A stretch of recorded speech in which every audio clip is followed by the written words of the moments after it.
बहादुर वीरानगढ़ के हवेली के उस कमरे में पद्मिनी के माता पिता और चाचा चाची के पिंजर हो चुके शरीर के सामने बैठा हुआ था। उसने उन चारों की आत्माओं को हवेली में ही भटकने के लिए छोड़ दिया था और उसके पास जो 3 बोतलें थी उनको हवेली के किसी दूसरे कमरे में एक अलमारी में जाकर रख दिया। उसे पता था कि यदि उसमें से कोई भी आत्मा बोतल से बाहर निकल गया तो बहुत तबाही मचा सकता था। उसके बाद वो उस हवेली से बाहर निकला और अपनी पत्नी की मायावी शक्ति की मदद से वीरानगढ़ से बाहर निकलकर शिमला पहुंच गया। ये कहकर बूढ़े बाबा ने अपनी कहानी खत्म की। ये कहानी सुनकर सभी हैरान थे। गौरी ने कहा, बाबा, बदले की भावना क्या क्या करवा सकती है? ये एक ऐसी आग है जो खुद के साथ साथ पूरे शहर को जला सकती है। ये सुनकर मोतीबाई ने कहा, ठीक कह रही से छोरी, बदलेरी भावना इंसान को जीते जी जलाता रह से और उसके साथ न जाने कितने जलकर राख हो जावे से। सिद्धार्थ ने कहा, लेकिन मुझे एक बात समझ नहीं आ रही है कि पद्मिनी उस बग्गी के साथ बोतल से बाहर निकली तो कैसे? वो तो बोतल में बंद थी ना? बूढ़े बाबा ने कहा, हो सकता है कि हवेली में जब बाकी के दरवाजे खुल गए और इस दरवाजे की बारी आई तो शैतान ने भूचाल मचाया होगा, जिसके कारण उसकी बोतल गिरकर टूट गई हो और बाकी की 2 बोतल ना टूटी हो। तब गौरी ने कहा, और वो बोतल टूटते ही पद्मिनी अपने बग्गी चालक पीटर के साथ बग्गी से बाहर निकली और अपना सर ढूंढने के लिए वो दर दर भटकने लगी और अपने स्कूल के बच्चे और उनके माता पिता के लिए सर ढूंढने के लिए वो यहां इस गांव में आई हो। सिद्धार्थ ने पूछा, और वो सारे चित्र जो आपने उस कमरे में देखे थे वो सब किसने बनाए होंगे? बूढ़े बाबा ने कहा, निश्चित ही पद्मिनी की मां की आत्मा ने, क्योंकि पद्मिनी के माता पिता और चाचा चाची उन चारों की आत्मा को राम बहादुर ने उस हवेली में खुला छोड़ दिया था। और पद्मिनी की मां भी चित्रकारी में माहिर थी। उसी से तो पद्मिनी चित्रकारी सीखी थी और उसकी मां भी चित्रकारी की स्कूल चलाने में पद्मिनी की मदद किया करती थी। उसी की आत्मा ने हमें इन सब के बारे में हमें बताने के लिए उन चित्रों का सहारा लिया होगा। तब गौरी ने पूछा, आपने तो कहा था कि इस कहानी में उस शैतानी बग्गी को खत्म करने की गुत्थी छुपी हुई है, लेकिन मुझे तो ये गुत्थी कहीं पर नजर नहीं आई। बूढ़े बाबा ने कहा, इसकी गुत्थी सुलझाने के लिए हमें हवेली में जाकर उस कमरे में जाना होगा जहां पर बाकी की 2 बोतलें रखी हुई है। सिद्धार्थ ने कहा, तो देरी किस बात की, अभी जाते हैं हवेली में। बूढ़े बाबा ने सिद्धार्थ से कहा, बेशक अभी ही जाना होगा, क्योंकि तुम्हारी प्रतिज्ञा पूरी होने में सिर्फ एक ही दिन बचा है। सिद्धार्थ, गौरी और बूढ़े बाबा हवेली जाने के लिए तैयार हो गए। तब तक पीछे से अनंग पिशाच लौट कर आया और उसने कहा, उस मायावी जंगल में जाकर वो बग्गी कहां गायब हो जाती है भगवान जाने। मैंने पूरे जंगल में हर जगह पर तलाश कर दिया, लेकिन वो कहीं भी नहीं मिला। सिद्धार्थ ने कहा, जितना मैं ये कहानी सुनकर समझ पाया हूं उससे तो ये लगता है कि वो उस जंगल में मिलेगा भी नहीं। तुम यहीं पर गांव में रहो और गांव वालों की रक्षा करो, हम इसके अंत का बंदोबस्त करके आते हैं। इसके बाद सिद्धार्थ, गौरी और बूढ़े बाबा तीनों हवेली जाने के लिए निकल पड़े। उस तरफ मिस्र में छाया इब्लिस की इबादत के सारे नियमों का भंग करके और भी अधिक शक्तिशाली होने के लिए अरबी तंत्र विद्या में भारतीय तंत्र विद्या का मेल करवाकर कुछ विचित्र और नई तंत्र शैली का निर्माण करने की कोशिश कर रही थी। ये बात मुस्तफा को बिल्कुल अच्छी नहीं लगी थी। वो इसका विरोध करता था, लेकिन छाया की शक्तियां दिन प्रतिदिन बढ़ती चली जा रही थी। उसे डर था कि छाया असली मकसद को भूलकर सिर्फ खुद को ही शक्तिशाली बनाने के लिए मेहनत कर रही थी। उस दिन छाया ने एक ऐसा अनुष्ठान किया जिससे उसके पास ऐसी ऐसी शक्तियां मिली जो मुस्तफा के पास भी नहीं थी। और अब वो मुस्तफा से इस तरह व्यवहार करने लगी जैसे मुस्तफा उसका पति नहीं बल्कि नौकर हो। यह व्यवहार मुस्तफा से बर्दाश्त नहीं हुआ और उसने मन ही मन छाया को मारने का निर्णय ले लिया। उस तरफ वीरानगढ़ में बूढ़े बाबा, गौरी और सिद्धार्थ तीनों हवेली पहुंच गए। तीनों ने हवेली में प्रवेश किया और सीधा उस कमरे की तरफ जाने लगे जहां से ये बग्गी निकली थी। जब तीनों उस तरफ आगे बढ़ रहे थे तब अचानक से उनके सामने एक ऐसा विचित्र भ्रम उत्पन्न हो गया जिससे तीनों अचरज में पड़ गए। वो तीनों जितना दूर जाने की कोशिश कर रहे थे, थोड़ी देर बाद उन्हें एहसास होता कि वे वहीं पर थे जहां पर कुछ समय पहले थे, यानी कि वो आगे नहीं बढ़ पा रहे थे। वो जैसे ही एक कमरे से होते हुए दूसरे कमरे में जाते, उन्हें एहसास होता कि वो वहीं पर पहले वाले कमरे में ही लौट आए थे। तीनों बड़ी दुविधा में पड़ गए। बूढ़े बाबा ने अपनी दिव्य शक्ति से इस भ्रम को दूर करने का प्रयत्न किया, लेकिन वो भ्रम इतना प्रबल था कि वो टूट ही नहीं रहा था। बूढ़े बाबा ने कहा, यह कैसा विचित्र मायाजाल है, मेरी दिव्य शक्तियां भी इस भ्रम को तोड़ नहीं पा रही है। सिद्धार्थ ने कहा, हमें बाहर की तरफ लौटकर देखना चाहिए। बूढ़े बाबा और गौरी इस बात से सहमत हुए और मुड़कर फिर से हवेली के बाहर लौटने का प्रयत्न करने लगे, लेकिन वो भ्रम उन्हें हवेली के बाहर भी जाने नहीं दे रहा था। वे तीनों अभी भी उसी कमरे में अटके पड़े थे। उस कमरे से बाहर निकलते और मायावश उसी कमरे में लौट कर आते।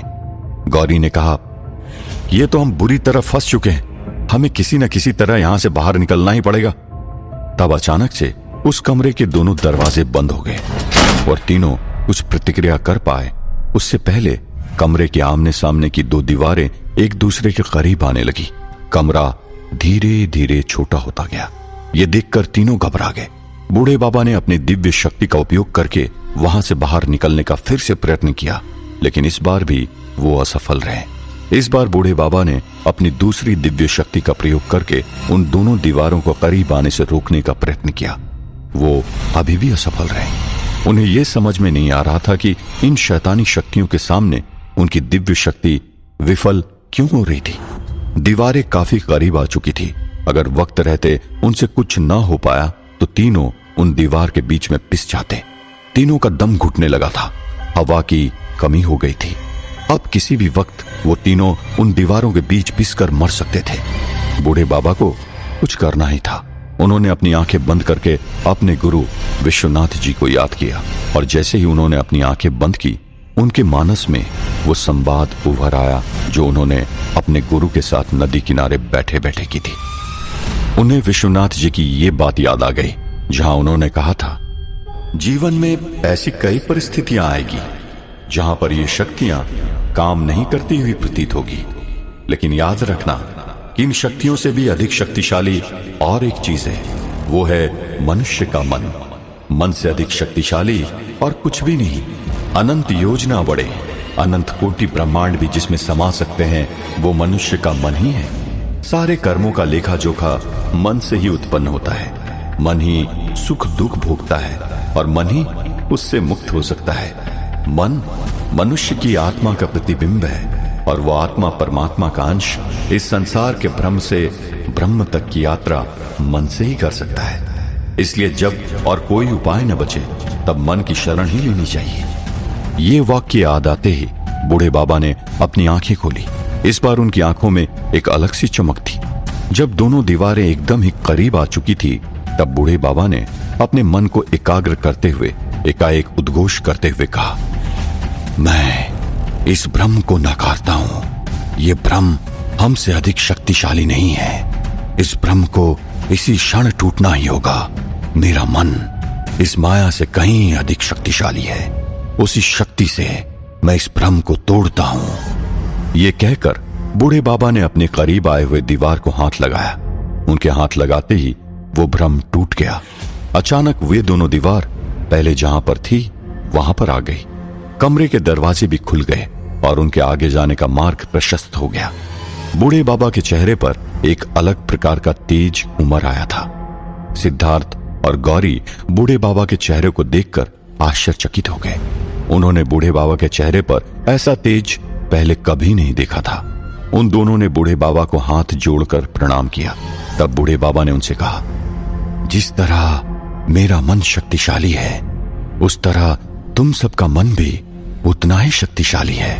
बस तुम्हें अपने मन की शक्ति का अंदाजा नहीं है। अपने मन को जानने की कोशिश करो। निश्चित ही कोई भी तुम्हारा कुछ बुरा नहीं कर पाएगा। ये कहकर बूढ़े बाबा ने उन दोनों को आगे बढ़ने का इशारा किया। तीनों आगे बढ़े और उस कमरे से बाहर निकलकर दूसरे कमरे की तरफ गए। इस बार वो भ्रम टूट चुका था और वो तीनों आसानी से आगे बढ़ पा रहे थे। तीनों एक कमरे से होते हुए दूसरे कमरे में गए और आखिरकार उस कमरे तक पहुंच गए जहां से बग्गी के पहियों के निशान बाहर निकल रहे थे। उस निशान को देखते ही गौरी ने कहा, देखो, ये उस बग्गी के निशान है। जरूर ये वही कमरा है जिससे ये बग्गी बाहर निकली है। तीनों उस कमरे के आसपास आए और तीनों ने उस कमरे के अंदर प्रवेश किया। उस तरफ गांव में सभी, सरपंच काका, मिस्टर बजाज, लता और सुनैना के लिए परेशान बैठे हुए थे। रात ढलने आई थी, सबके चेहरे लटके हुए थे। लोगों के मन में अभी भी वही कहानी घूम रही थी। इतने सारे मासूम बच्चों को और उनके माँ बाप को इतनी निर्दयता से गोली से मारना और फिर उनका गला काटकर उनके सर का ढेर बनाना। इस दृश्य की कल्पना करते ही सबके दिल की धड़कन थम सी जाती थी। किसी ने कहा, कोई इतना निर्दयी कैसे हो सकता है? तो दूसरे ने कहा, वो अंग्रेज अफसर इतना निर्दयी नहीं था, वो उस राम बहादुर की पत्नी के काले जादू के साए में था। तब तीसरे ने कहा, नहीं, मैं नहीं मानता। राम बहादुर की पत्नी ने उस पर काला जादू सिर्फ रायचंद परिवार के लोगों को मारने के लिए किया था। उन बच्चों को उस अंग्रेज अफसर की हैवानियत ने मारा था।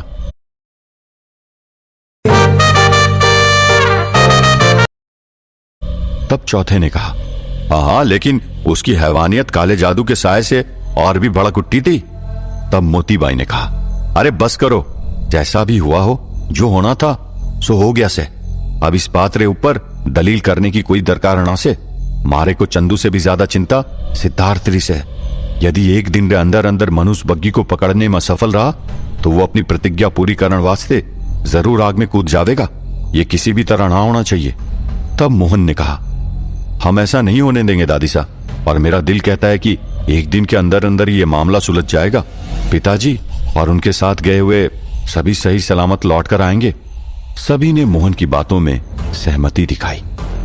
उस तरफ हवेली में सिद्धार्थ, गौरी और बूढ़े बाबा उस कमरे के अंदर गए और यहां वहां पर सब देखने लगे। वहां पर एक अलमारी थी जो आधी खुली हुई थी और उसके नीचे कुछ टूटा हुआ कांच जैसा पड़ा हुआ था। सिद्धार्थ ने जाकर उस कांच को ढंग से देखा। सिद्धार्थ बोल उठा, ये किसी टूटे हुए बोतल का कांच जैसा दिख रहा है। बूढ़े बाबा और गौरी दोनों उसके करीब आए और बूढ़े बाबा ने कहा, ये जरूर उसी बोतल के टुकड़े का है जिसमें पद्मिनी, पीटर और दोनों घोड़े की आत्मा को पूरी बग्गी के साथ बंद किया गया था, और इसी बोतल के टूटने से वे सब आजाद हो गए हैं। गौरी ने कहा, इसका मतलब दूसरी दो बोतलें भी यहीं कहीं पर रखी हुई होगी।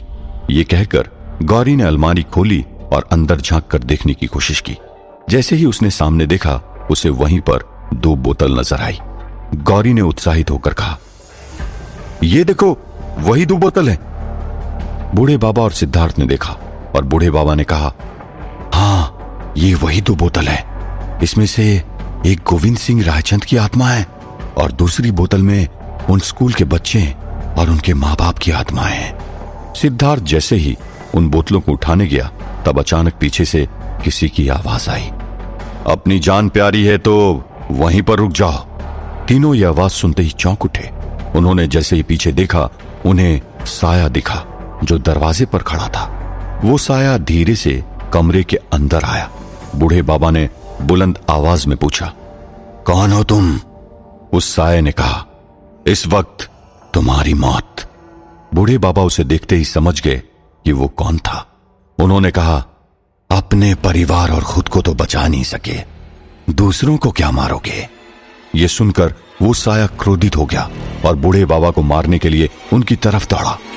तब तुरंत ही पीछे से किसी स्त्री की आवाज आई, अरे कुछ गलत थोड़ी कहा इन्होंने। आज हम जहां पर हैं वो सब तुम्हारी गलती की वजह से है। तुम्हारे अपराधों का दंड उस वक्त भी निर्दोष लोगों ने भुगता था और आज भी निर्दोष लोग अपनी जान गंवाकर भुगत रहे हैं। इसके जिम्मेदार सिर्फ तुम ही हो। यह सुनकर वो साया रुक गया। सिद्धार्थ, गौरी और बूढ़े बाबा हैरान होकर देखने लगे कि आखिर वहां पर हो क्या रहा था। आखिर वो साया किसका था और उस पर आरोप लगाने वाली आवाज किसकी थी?